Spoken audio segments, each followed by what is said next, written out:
Okay, so in this video, I'm going to implement our basic linear search. So here's the pseudocode again. We're going to write a function. Let's just call it index of or linear search, and it's going to accept an array and a value. So we can start there. So I've made a snippet already called search linear. I'm having them all start with search, just like I did with recursion, so that they're just grouped together. So I made that over here, new snippet. I'm going to close that away now. And let's define our function called linear search. And it takes an array and a value. Let's do it like that. All right, so that's the first step. So I should be able to call it like this, linear search, pass in my array of, we'll just do numbers, 34, 56, 1, 2. And then the value I'm looking for is 1. And it should return the index, which is 0, 1, 2. It should return 2. So the next step is to just loop through the array and check if the current array element is equal to the value. So let's start by looping through the array. So that's going to be a for loop, or we could do a while loop if you wanted to. You could even just do a for each. There's many ways, but we'll do for var I equals 0. We're going to go from the beginning. So while I is less than array.length, add 1 to I. And then we need to check if the current array element is equal to the value. So we access the current array element with arr, array of I, and we're going to check if it's equal to the value. So we need to make this an if statement. And if that's the case, what are we going to do?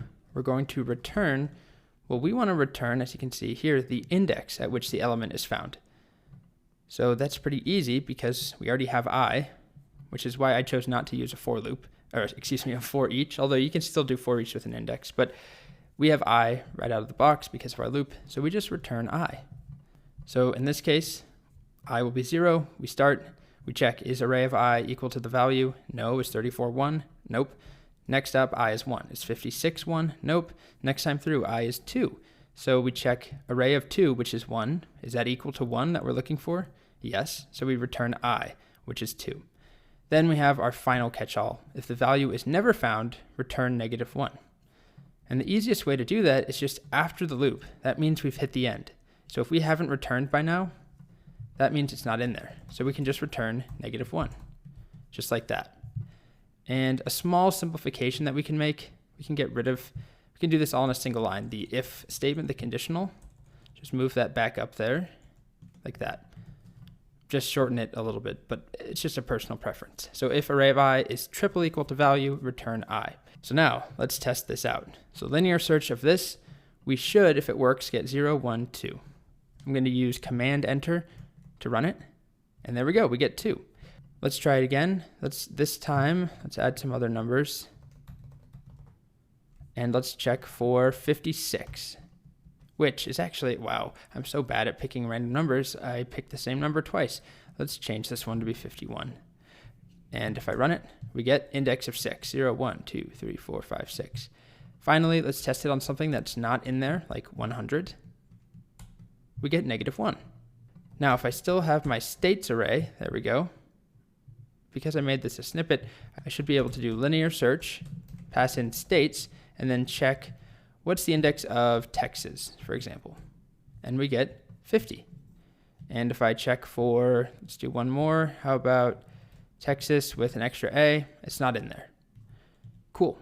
So this is linear search. This is what, behind the scenes, the built-in index of is doing. Any of these basic searches that we already talked about in JavaScript, what else was there? There was one, find index, index of, includes, all of those are using a linear search. And the last thing we should talk about is the big O of this. So take a moment and try and figure it out. The time complexity. As the length of that array grows, how does the time that it takes, the worst case, how much time does it take? And the answer is that it's O of n. So as our array gets longer, we have to do more searches. We have to do more operations. If we're searching for the last item, Wyoming, we might have to do 59, or we would have to do 59 searches. But if our states were instead 5,000 states and we're searching for the last one, we would have to check 5,000 different items. So as n grows, as the length of the array grows, so does the amount of time. So this is O of n. It's linear, which is also, it's called linear search. Gave it away a little bit. And next, we're going to see another search that works differently, where if the data is sorted, as I hinted at, there's a better way of searching.